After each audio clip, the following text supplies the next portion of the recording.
ഈ അടുത്ത് വായിച്ചതിൽ മനസ്സിൽ തങ്ങി നിൽക്കുന്ന ഒരുപാട് ഓർമ്മകൾ നമ്മുടെ ജീവിതവുമായി കോർത്തിണക്കുവാൻ സാധിച്ച ഒരു നോവലാണ് നിമ്ന വിജയ് എഴുതിയ ഏറ്റവും പ്രിയപ്പെട്ട എന്നോടും അതിഥി എന്ന കഥാപാത്രവും.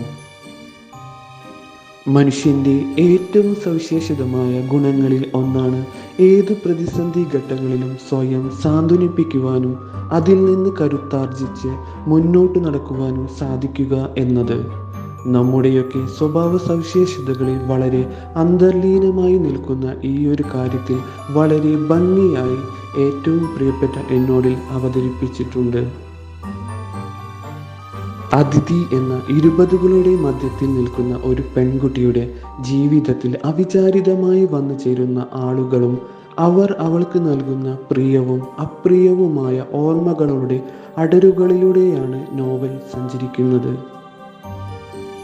വായനക്കാർക്ക് ഇഷ്ടമാകുന്ന തരത്തിൽ ഒരു സിനിമാറ്റിക് ദൃശ്യഭംഗി എഴുത്തിൽ ഉൾച്ചേർക്കുവാൻ നിമ്നയ്ക്ക് സാധിച്ചു എന്നതാണ് നോവലിൻ്റെ പ്രധാന സവിശേഷത.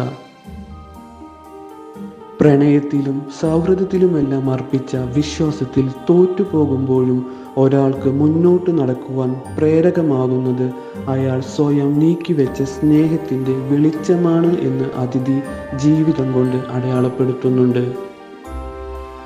ശരണും സാക്ഷിയും ലയയും ആദിയും ദേവികയുമെല്ലാം ശരിതെറ്റുകളുടെ ധ്വനങ്ങളിൽ നിന്ന് വേർപെട്ട് ഇവർക്കിടയിലൂടെ ഏതൊക്കെയോ തുരുത്തുകളിൽ അതിഥിക്ക് കൂട്ടാവുന്നുണ്ട്.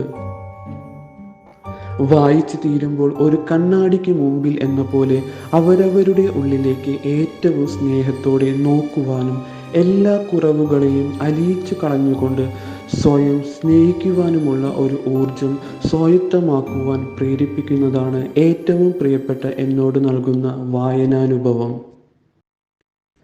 തീർച്ചയായും വായനയുടെ ലോകത്തേക്ക് കടന്നു ചെല്ലുവാൻ ആഗ്രഹിക്കുന്നവർക്കും പ്രണയത്തിൻ്റെയും സൗഹൃദത്തിൻ്റെയും ഒക്കെ കഥ പറച്ചിലുകൾ തിരിച്ചറിയാൻ ആഗ്രഹിക്കുന്നവർക്കും ആസ്വദിക്കാൻ പറ്റുന്നതാണ് നിമ്നയുടെ ഏറ്റവും പ്രിയപ്പെട്ട എന്നോട്.